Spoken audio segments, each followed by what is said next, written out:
Hello everyone, my name is Erica. I am a Middlesex Community College student, and today we're going to be talking about burns. Um, Correct me if I say anything wrong. Just remember, I'm just a girl trying her best. So first we're going to talk about the different types of burn injuries. So the first kind are cold injuries. And so basically this is from like hypothermia. And so we can have superficial or we can have a deep frostbite kind of wound. So our superficial ones are going to be waxy, pale, molted. You can have burning, numbness, or tingling. It's going to feel crunchy, and so you're going to, because those are the ice crystals that formed in the cell, and so you're going to even feel, maybe even hear the crunchiness. If you do have one of these, we want to remove the jewelry, we want to give pain medications, we don't want to rub it or massage it, or put on heavy blankets. We want to do warm soaks in water from a 98.6 to 104 temperature. And then for deep frostbite, they're going to be white, hard, and necrotic looking. They're insensitive to touch, and so these the nerves are so deeply damaged that they don't even feel pain at this point. So the things that we're going to do are essentially the same as with the superficial. We're going to, do the warm soaks, and we're going to try to recirculate the area. We're going to elevate it. We're going to do prophylactic antibiotics because, like we said, it can have necrotic skin. They are at risk for gangrene and amputation, and especially if you think about our diabetic population who might not know that they have this, wound or frostbite because of the just neuropathy that they already have, and now they really can't feel it because of the even more extensive nerve damage. They're at risk for gangrene. They have poor wound healing anyways, and so we might need to amputate them. Anytime someone has a cold injury, they're at risk for venous stasis and vasoconstriction. They're in increased risk for blood clots, so that's always something to remember. Next, we have smoke inhalation, and so one of the most important things, it's one of, I think, the top three that we need to find out about our patient is, were they in an enclosed space? Majority of patients who are in, a home that caught on fire, things like that, actually die from inhalation injury before, a burn injury actually is the culprit of, killing them. And so we have two different kinds. We have upper airway and lower airway. Lower airway is more of like when the alveoli lose their elasticity. They're not able to do the ventilation perfusion mismatch, and so that it's going to cause pulmonary edema. They're at risk for pneumonia and at risk for ARDS. And then upper airway is where we kind of pay attention a little bit more, and we're more concerned about, airway edema and the need for intubation. And so helpful tips and tricks that we're going to look at with these patients are going to be, carbon tinged sputum. You can see carbon on like their nares, maybe singed nose hairs. They can have painful swallowing, changes in their voice, increased mucus production, because that's our body's natural defense, right? To increase mucus to get all of those smoke and things that we breathe it in out. The patient can have, hoarseness, soot, things like that. We want to make sure that we're focusing on the airway, and that's top priority, because edema can happen within minutes that ends up closing the airway. And so your primary assessment on your patient's respiratory status, rate, depth, quality, wheezing, things like that, are key. So if your patient goes from wheezing to not wheezing, that can be a huge sign that the edema has set in and lungs have lost their ability to adequately respirate the patient. And so that's when we're going to need to do an endotracheal tube. You want to keep a spare one at the bedside, suction equipment, everything like that we learned about in our ET tube lecture. And so we always want to take that with us. We're raising the head of the bed, coughing, deep breathe, incentive spirometry, all of those things. But stridor, we're going to intubate, things like that. So just be mindful and always look for redness of the mouth and edema present. Next is going to be carbon monoxide poisoning. And so carbon monoxide is a colorless, odorless gas. Typically it happens in patients in a lower socioeconomical status who may be are using alternative methods to heat up their homes and things like that. So that is a population you want to look out for and maybe educate. Basically, the hemoglobin on our red blood cells take up carbon monoxide, I think, at like 200 times more than it does oxygen. And so a regular SpO2 monitor is still going to show that, yes, you have oxygen on your cell, and it's not going to be a good indicator of what your actual oxygenation status is. And so it might read, 97, and you're absolutely not 97. And so that's not something we want to go by. We want to go by what our patient's showing us in their signs and symptoms. The patient could present confused, dizzy, headache, nausea, vomiting. Those are like main symptoms that they can present with. They also can have cherry red skin, and so that's something that we're going to look out for. And if you have a patient with this, we're going to do two things. So immediately we're putting them on 100% non-ray breather with they're getting 100% oxygen, and actually 30 minutes of a 100% non-ray breather is equivalent to 4 hours on just room air. And so just think about how, we're basically getting them better 3 times quicker. And so also we want to draw a carboxy hemoglobin lab, and anything greater than 15% is going to be indicative of carbon monoxide poisoning. Next we have electrical burns. And so electrical burns are from high voltage, usually 1,000 units or greater. Surface damage does not represent the underlying organ damage. And so this is what Professor LaValle was telling us with like the iceberg effect essentially. And so you're going to look at your patient and, you're probably going to see a point of contact. They didn't want us to say like entry and exit wound anymore. So it's kind of just like contact wound, I guess. And so this is, where the bolt went in versus where the bolt left the body. And so things we want to check is like the hair and things like that we might not be able to necessarily see an exit point of contact. And it actually causes a lot of underlying organ damage. And so that electricity kind of runs throughout your bones, and especially if you are staying in contact with said object. It's just going back and forth between you and the object, causing so much damage. So things that are going to be what we look out for are going to be obviously C-spine. Usually these happen at traumas, and so we're going to obviously make sure the scene is safe, the patient's no longer in contact with it. If they are in contact with it, if you have something safe to move the patient, do so. If not, wait for emergency services to arrive. But do not touch the patient if they are still in contact with whatever caused the electrical stimuli. We want to assess for bone fractures, muscle and nerve damage.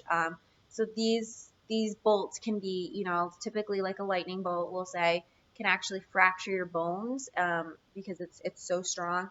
And the things that we're going to look out for are dysrhythmias, right? So we said it damages muscle. What's the number one muscle in our body is our heart.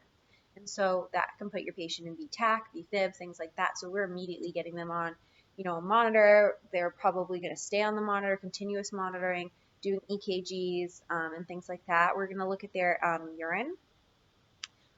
So when a patient has, muscle damage, they can have elevated CKMBs. They can have the myoglobinuria. And so basically that's when muscle breaks down and it is excreted out into urine. This puts, taxes the kidneys, obviously. And so we're going to look at kidney function for that. And then you'll be able to tell that they have this because their urine is actually tea-colored or Coca-Cola colored. And it can clog the tubules, actually causing acute kidney necrosis. And so that's definitely something that we want to pay extra attention to. Next, obviously, we talked about tetany and muscle spasms can occur. And then second to last. Okay, so thermal is going to be flash, scald, or contact with a hot object or flame. And this is basically almost every one of the burns that we actually get at the hospital. And, examples are house fire, car fire, cigarette, cooking accident, things like that. Any contact with the hot agent. And so things that we need to know are what was the temperature of the agent? Was it maybe candle wax versus, boiling oil, things like that. And the duration of contact. Was a child put in the tub for 5 minutes with scalding hot water, or, was their foot dumped in, they immediately screamed and you pulled it out? So those are really two important need to know questions when a patient comes in with a thermal injury. And then our last one are chemical injuries. And so acids, those are going to be types of household cleaners and things like that. Alkaline, which is actually worse. You would think acids are worse, but actually alkalines are more dangerous because they have a lengthy irrigation process, because they cause liquefaction necrosis. And so an example of an alkaline solution is going to be like fertilizer, cement, or industrial cleaners. And then that in turn causes the liquefaction necrosis, and now we need to irrigate that wound, obviously. And so that's very lengthy and painful for the patient. And the last one is organic, and so that can be gasoline. And the only thing to look out for when something is an organic chemical is it can be absorbed systemically in the renal and hepatic system and cause damage. And so if the patient were to kind of come into contact with any of these agents, we want to either brush the material off, we want to remove their clothing, and then we want to irrigate them with a neutralizing solution. And so each facility kind of has like their own book, protocol, thing like that. You don't want to assume water is the best thing unless you know so. Sometimes water can actually worsen the reaction depending on the chemical being used. And so you definitely need to, have your facility's book or call poison control, and they can best guide you. And when I say remove clothing, removing jewelry, diaper, eye contacts if they were involved, everything, and really get that off. So next we're going to talk about the burn depth. And so we have superficial burns, which are red. They blanch easily. They're hypersensitive. They really, they leave no scars. They heal in a couple days, and these are like our sunburns, essentially. Only the epidermis is involved. So what do we want to do for sunburn? We want to take acetaminophen if we're having pain and just, decrease the heat and warmth of the sunburn. We want to really hydrate our patients. We want them to rest, and they can do like a damp cloth, aloe-based lotions, and we apply those lotions, twice a day, things like that. The things we don't want them to do are to ice it or submerge it in water, and that's because our skin is really sensitive and we don't want to throw off our thermoregulation or anything like that.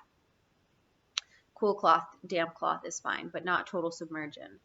Next we have superficial partial thickness, and so this is the entire epidermis again, but now we have partial thickness, and so think superficial epidermis, partial thickness, and so partial dermis, just, the first couple layers of the dermis are infected.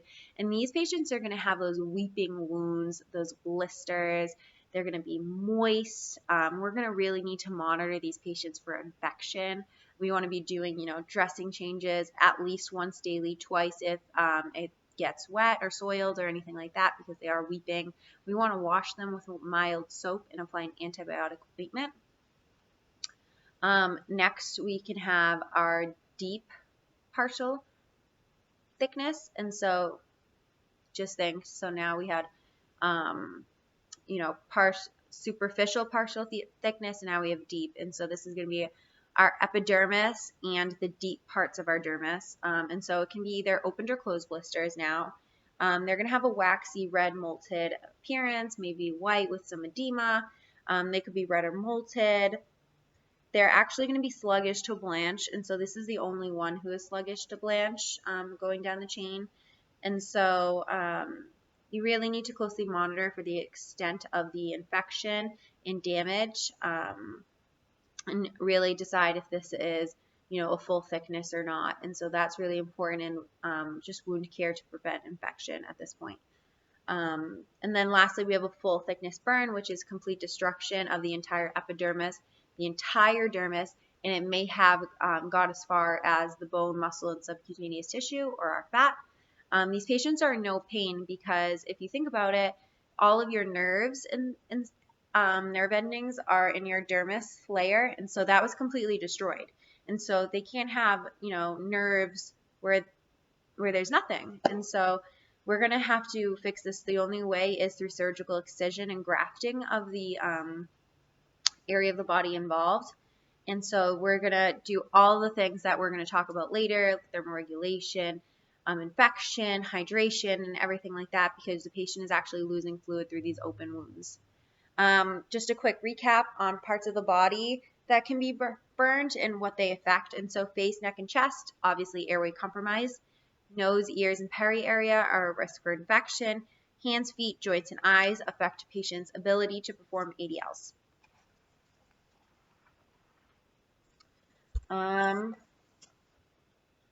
Let's talk about, we're going to discuss just everything that's kind of happening in the body and what are you doing and what are you doing for those reasons. Okay, so our patient just came in. They hypothetically have 40% of their body burned. What are we asking? What are we assessing? What are our treatments? And what are the main systematic focuses? Okay, so thermoregulation. So the skin helps the body hold in heat and regulate temperature. We're losing skin because it was burned off. And so we're going to watch out for hypothermia. We want to give them warm O2, warm room, warm blankets. We want to keep those wounds covered. We do not want them to be losing heat through these wounds because, again, there's no skin over said wounds. We never want to immerse them in water. We want to actually put a clean cloth over them, sterile cloth. We don't want to put damp cloths on them. We only put damp cloths on burns less than 10% of the body. And so we said this patient was 40%. So we're going to do clean, sterile, dry sheet over it. We're going to monitor for fever. So this patient has, they're in a hypermetabolic state. So we're going to monitor for fever. And is that contributing because maybe they have an infection or things like that? We want to remove the causative agent like we talked about, whether it be clothes, jewelry, diaper, anything like that. Next, we're going to move to our respiratory. And so we talked about an upper airway inhalation injury is associated with swelling and may need intubation. Intubation can happen within minutes, depending on the amount of edema, how quickly it presents, and things like that. We want to assess if they were in a enclosed space. We want to assess, facial burns, a circumferential torso burn. And so anytime the word circumferential means all the way around. And so if I was burned on my complete chest and burned on my complete back, eschar forms, and it actually forms essentially a tourniquet. And so that tourniquet plus the increase of pressure from fluid shifting from my intravascular space into my interstitial space can decrease my ability of lung expansion and actually decrease my ability to perform respirations. And so what these patients get is called an escharotomy. That's technically called compartment syndrome. So compartment syndrome occurs when patients have circumferential burns. It can be on the arm, pulses. It can be on the torso. So you want to know if it's front and back. Definitely that's key. Because, airway, breathing, circulation, airway is the first thing. And so if we have that and we can't breathe, we need to relieve the pressure. We need to kind of break that eschar tourniquet, and that's the escharotomy. And it's basically a slice incision. It can happen at scene. It can happen in the ED, happen in the operating room, depending on the emergency need for it. And it's just an incision into the subcutaneous tissue to relieve that pressure and allow for expansion. We want to monitor stridor, wheezing, hoarseness, respiration rate, tell them to turn, cough, deep breathe, and sensitive spirometry. We want to monitor ABGs if this patient's going into shock. It's going to show respiratory alkalosis, maybe later respiratory acidosis. And so those are things that we need to be keen on. Any patient who is had a potential inhalation injury or burn is going to be on 15 liters per minute of humidified air on a non-ray breather. And then we obviously want to immobilize them with a collar if a trauma is suspected and maintain C-spine the entire time. If the patient needs to be intubated, we're going to do the mechanical jaw thrust. If there is no C-spine, then we're going to do the head tilt chin lift. Renal we kind of touched upon, and so we want to insert a Foley catheter. Why? This patient is at huge risk for two things, either hypovolemic shock or septic shock. And urine output is a huge indicator to help us monitor, our interventions working? Are we giving this patient enough fluid? Are we giving this patient too much fluid? Is the fluid we're giving working for them? Do we need to try something else? Should we try, maybe a colloid fluid instead of a crystalloid? Things like that. And so we want to insert a Foley catheter. We want to do strict INOs. We really want to be measuring this patient's intake and output. We talked about if red blood cells were damaged and muscles were damaged, depending on the type of burn injury this patient had, and that actually causes hemoglobin and myoglobin to block the tubules in the kidneys, causing acute tubular necrosis, and so that's something we want to look out for. So that's the color of the urine, tea-colored, Coca-Cola colored. Also, their body's going to be in a huge, stress overload, and they're producing so much cortisol because they're in a hypermetabolic state, essentially. And so you might see glucosuria and glucose in their urine, and that is to be expected. We're going to obviously monitor their blood sugars, provide insulin, or provide more sugar depending on which spectrum they're on. So essentially, when the burn first occurs, blood sugars may be high because of the cortisol and just the huge change in the body, hypermetabolic state. But then essentially this hypermetabolic state stays with you for 1 to 3 years. And if it's, constantly there, that can actually deplete your sugars now, right? Because you're not all stressed. And so the patient actually might need more sugar to keep up with that and not the insulin. And so that's just something to always check and make sure of if they're not, doing the small frequent meals, not keeping up with the calorie intake as they should. And so next is metabolic. Kind of just talked about that already. And so internal feedings may be needed if the patient is not able to orally take the medications. And, this is kind of where nursing judgment comes into play. If your patient, had severe facial burns, are we going to be wanting them to even attempt oral? Are we just going to go in and put the internal feeding? If maybe they had 80% burns and, that internal feeding isn't even really like a great option, they might get parenteral nutrition because they're going to be on long term of this. Obviously, we said their body's in a hypermetabolic state. The amount of calories they should be having is about 5,000 calories a day. You want to do high carb for energy and high protein for muscle. We obviously want to limit non-nutritional fat intake, and we want to cluster our care for their energy expenditure. Gastrointestinal, so they might need an NG tube, and this is for just decompression. We want to make sure that they're not, secreting so many fluids that could, upset their stomach. If they are getting parenteral nutrition and not getting anything PO, and we're going to definitely be listening to bowel sounds. We're going to look out for hypomotility. We're going to look out for paralytic ileus. We're going to give an H2 receptor antagonist and a PPI, like the omeprazole, something like that, to just decrease stomach acid and, secretions in the GI system. Compartment syndrome, we touched upon. Infection control. So any patient who has a burns, we're going to want to look out for when was their last tetanus shot. And if it wasn't, within a significant amount of time, or if it, their burns were that extensive that the doctor or provider thinks that they need a new one, most patients do get another tetanus toxoid shot. We want to give them antibiotics. Wound care is always aseptic. So we're going to use just clean gloves to take off dirty dressings. But the second you go in there to redress it, everything is sterile. Your gloves are sterile. You're wearing a hat, a gown, booties, face mask, sterile gloves, the whole 9 yards. You want to assess for manifestations of infection, and so that's going to be an increase in white blood cell count. That's going to be maybe fevers, confusion, things like that. We want to make sure that, so most patients end up having SIRS, which is just like a systemic inflammatory response of, a lot of the organs. And usually that can actually turn into sepsis. And so we want to basically be on the ball and make sure if there's displaying signs of SIRS that it's not turning into sepsis. And then this patient needs to have dedicated equipment and contact precautions, no sick visitors, limit the amount of fruits and vegetables if they're not washed or things like that, or on those kind of precautions.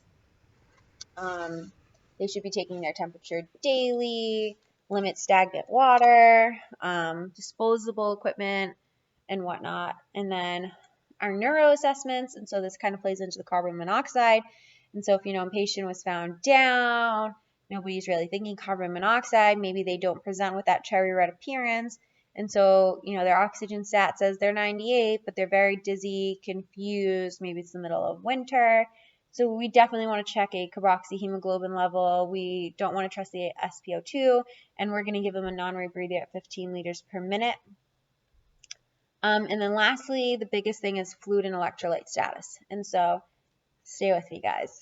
So inflammation from the injury causes an increase in capillary permeability. So we all know any inflammation in the body causes the capillaries to increase in permeability. When they increase their permeability, fluid actually leaks from the intravascular space into the interstitial space. And so what follows fluid, right? Our electrolytes.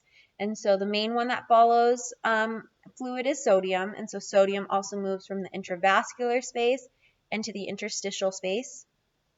Potassium leaves our cells and goes into the blood. So minimally you're going to have hyperkalemia, but then it leaves the intravascular space into the interstitial space, following the sodium, following the fluid, and then you're going to present with hyponatremia and hyperkalemia in decreased fluid volume status, putting you in relative hypovolemic shock. And so we really have to, jack these patients up with fluid. So one of the formulas we do is called the Parkland formula. And so to do this, you need to be able to understand how to calculate the total body surface area of a patient, which we're going to go into a little bit later. And so it's basically 4 milliliters times the total body surface area affected times the patient's weight in kilograms. When you get that number, it's going to be in the thousands if it was a burn injury. Don't be scared. It's going to be a big number. We're going to take that number and then divide it by 2. So the first half of it is going to be given in 8 hours, and the second half of it is going to be given in 16 hours. So we have the first half, we're going to divide that by 8 to know how much we're giving per hour. Then we're going to take the second half divided by 16 to know how much we're giving in the next 16 hours. Always remember, if the burn happened maybe 2 hours ago and the patient is now just presenting to your emergency room and is in need of rapid fluid resuscitation, you're now going to divide that by 6 hours because we've lost 2 hours already, and that's still the amount of fluid they need within the 8. The fluid we're giving is typically lactated ringers. Normal saline's okay, but our book says lactated ringers is the preferred choice, and that's because of the electrolytes it offers and because it's a volume expander essentially. We also can give, albumin maybe as like a last resort thing if the lactated ringers is not showing a positive effect with the patient's urinary output. And the urinary output we do want to see is 30 mLs an hour. I know you might read questions that are like, oh, the patient's urine output is maybe 20 milliliters an hour. And you're like, oh, that doesn't seem too low.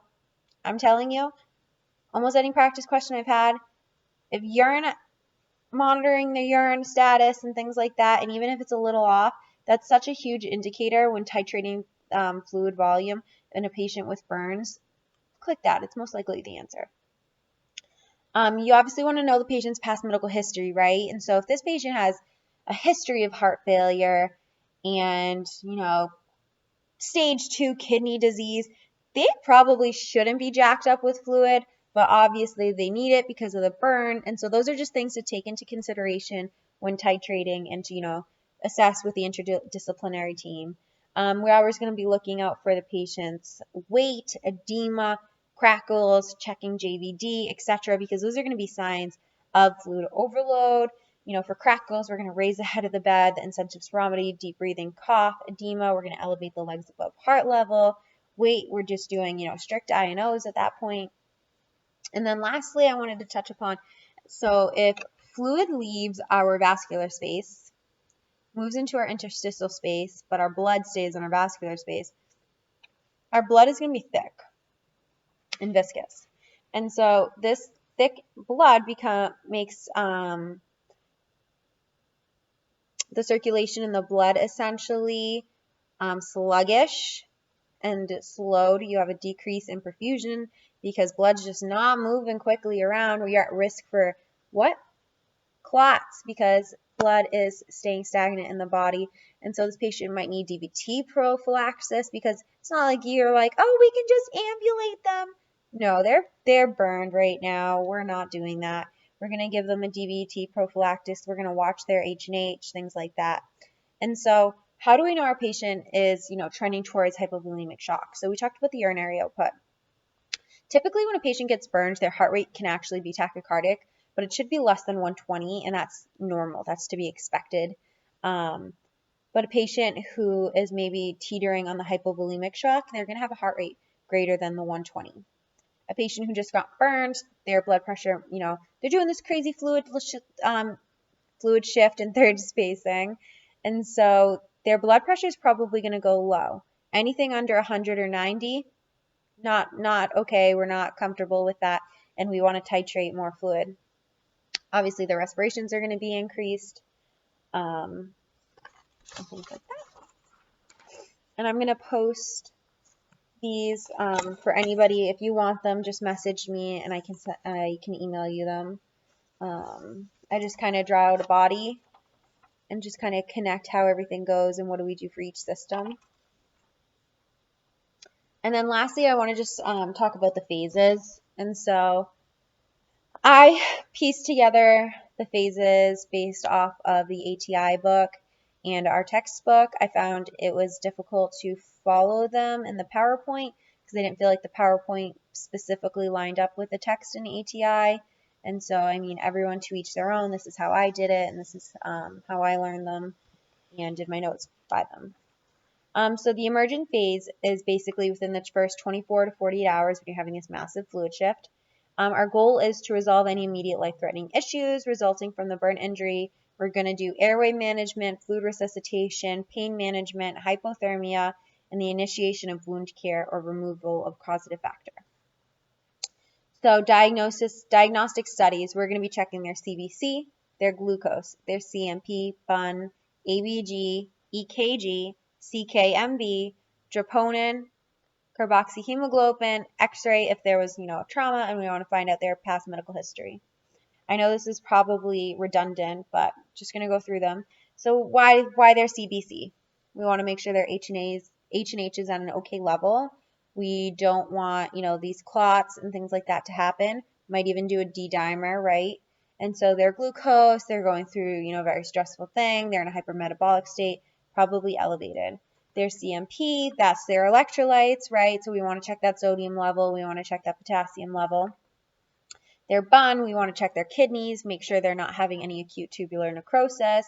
Their ABGs, so shock, right? So are they in respiratory acidosis, alkalosis, anything like that? How is their true respiratory status actually? An EKG, was this, an electrical injury where they just hit by a lightning bolt? We should be monitoring that. That is a muscle in the heart. A troponin plays a part in that. This CKMB, that's just basically any type of burn injury that affected the muscle. How deep was it? Also an electrical injury, because remember the iceberg effect. What's happening underneath the surface is way more significant than above the surface. Their carboxyhemoglobin status, we said anything greater than 15 is indicative of carbon monoxide poisoning. And then a chest x-ray for trauma. Airway, we're giving them 100% O2 humidified. Monitoring facial burns. Are there carbon sputum, hoarseness, risk for intubation? We're checking the respiratory rate, depth, and edema. Fluid resuscitation, we're maintaining tissue perfusion and organ function while avoiding fluid overload. We want to give them 2 20-gauge large bore needles, and that's really important. We're going to do central venous line monitoring if possible. We're going to use the Parkland method for fluid replacement. A urinary catheter is placed for strict monitoring of these fluids, intake and output, and we want to monitor this urinary output, should be at least 30 mLs a minute. Something to just note, in the acute phase, the patient might have a lot more urine output, and so we're going to think to ourselves, that's when fluid shifts back into the intravascular space. So if they technically had the right amount of fluid in their body, right, it was just in the wrong spaces, we put a bunch more fluid in them. This patient kind of self-diureses to get rid of all that extra fluid now that it's moving back, plus we gave them so many boluses. And so monitor the kidneys for tubular necrosis, and then wound care, we want to wait until the patient's stabilized to do this. So there's a thing called hydrotherapy where basically we're using warm water to cleanse the wound with mild soap. This is a type of debridement. We're going to use surgical asepsis. We're going to definitely medicate our patients before this. Burns are one of the most painful things ever. And so we want to pre-medicate them, typically with IV narcotics through the line that they already have. We do not want to do IM because their skin is already, at risk for infection, things like that. And just the absorption if the skin is damaged, depending on the extent of the burns. We don't want to do PO, depending it's an inhalation burn, things like that. If they're not, eating, if they're getting internal feedings, why would we give someone PO? That doesn't make sense. And it's not going to work as quick versus an opioid IV medication. We can put on an ointment, sulfadiazine, make sure they don't have a sulfa allergy. And then the last thing is hypothermia. When we're doing these wound changes, we want to make sure that we're keeping the wounds covered for as long as possible and leaving them open to the air for the shortest amount of time possible because they're losing heat through them. We want their room to be at least 85 degrees. We want to, maybe have like a warming shield around them, things like that.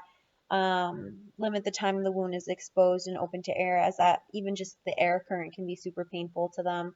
And then just continuous monitoring of their hematocrit and anticoagulation therapy is necessary. In the acute phase, this can happen 36 to 48 hours, where fluid shifts back into the intravascular space and lasts until the whole wound is closed. So in this phase, we can actually give the patient grafts. And so an allograft is from a cadaver. It's temporary. An exonograft is from an animal. An amnion graft is from placenta. Synthetic graft is lab grown, and an autograft is from yourself. And so typically, the number one most often area used is the thigh. In this phase is where we're worrying about, the gastrointestinal. And so the hypermetabolic state, we're giving 5,000 calories a day. Typically, we'll do it by giving supplements. And so we can do internal or parenteral nutrition, depending if those are needed. Fluid, we're going to assess the electrolytes. And so when the fluid is moving back into the intravascular space, sodium, potassium are following, but it's going to take a minute for the body to really figure out and have a balance and reestablish that balance from just all the shifts happening. We want to monitor the hyperglycemia or the hypoglycemia from the hypermetabolic state, so really checking those blood sugars. We want to check bowel sounds at this point, give the H2 receptor, PPI, gastric secretions, paralytic ileus. And then super, super important is when we're doing wound care of these patients, we want to wrap each finger individually. We don't want to do any pillows or things like that on the neck. We don't want to have any dependent positions. We want the patient to constantly do range of motion exercises, splinting. We don't want any contractures to happen. We're going to do pneumonia precautions and give support and resources. And then the last phase is the rehabilitation phase, and basically the skin is hyposensitive to heat, cold, touch, and so we really need to protect it from sunlight and just be extra vigilant on the things that we're doing so we don't damage our skin further. This is really focusing on the position, splinting, and range of motion again as your wounds really heal and you get back to your highest level of functioning. Emotional support on your physical appearance, support groups, things like that. Maybe anti-anxiety medications, and you want to wear compression stockings and garments as they actually help with the skin and the scarring and things like that.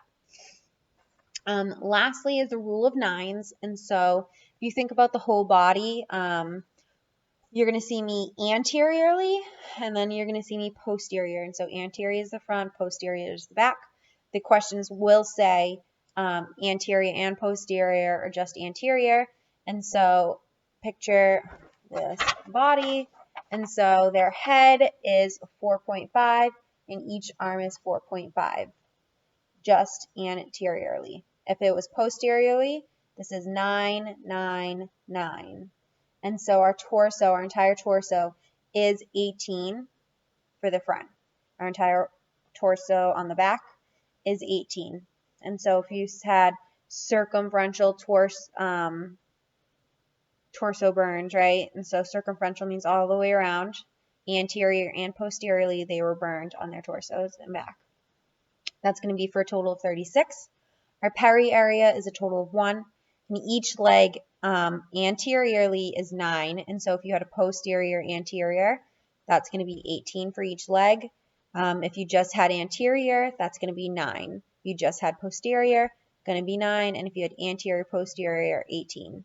And so I think it's going to be helpful to me when I do my questions is I'm going to draw out this person, front and back, and I'm going to label it, right? So I know my first little guy, his head is 4.5. My second little guy, his head is 4.5, right? I'm going to just label anterior numbers and posterior numbers. When I get a question on the test and it says anterior, posterior, I'm just going to circle that, right? So I'm circling 4.5, circling 4.5. Then it says, maybe anterior arm, just circling that one arm. Posterior, anterior leg, circling both legs on both of my people. And at the end, I'm going to add up every single number. And that's how I'm going to take the test, just to decrease my confusion. And I think that's how I'm practicing it. And so that's how I'm going to set myself up for success. And that's all I have on burns, guys. I hope this was helpful to someone. It's definitely helpful for me. I love listening to myself talk. And say hello to these two. All right. Thanks, guys.